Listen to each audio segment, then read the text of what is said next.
Now, 6 Kamiti maximum security prison officers, including the commandant Charles Mutembe, will remain in custody for a further 1 week.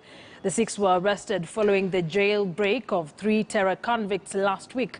Kahawa Law Court's principal magistrate ordered that the 6 continue being held until next Monday, when orders will be given on whether they will be held for 1 month to allow for investigations or not. And as Rita Tinina reports, the government says it will honor its pledge to reward people who helped recapture the convicts.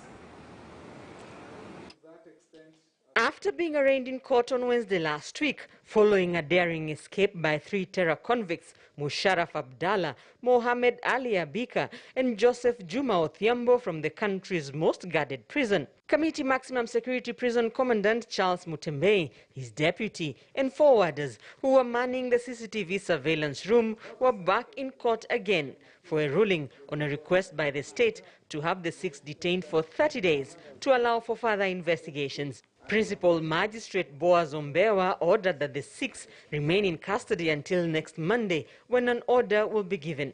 I allowed 25 days custodial order, partly because the convicts were still at large. That is not the case now. Noting that limitation of a fundamental right should be applied in a less restrictive manner, and the provision that the respondents are presumed innocent until proven guilty, I hereby allow the continued detaining of the respondents for a period of 8 days. The 6 were arrested after the jailbreak by the 3 terror convicts on Monday last week. The 3 were recaptured 3 days later in Kitui as they headed to Somalia. Their escape saw the Directorate of Criminal Investigations place a 20 million shilling bounty on each of the convicts. Will they get the bounty? No. We are not going there at the moment. Let's be speculative about this. Matiang'i's statement was not received well on social media, but now the government says it will honor its pledge to pay 60 million shillings for the capture of the 3 convicts.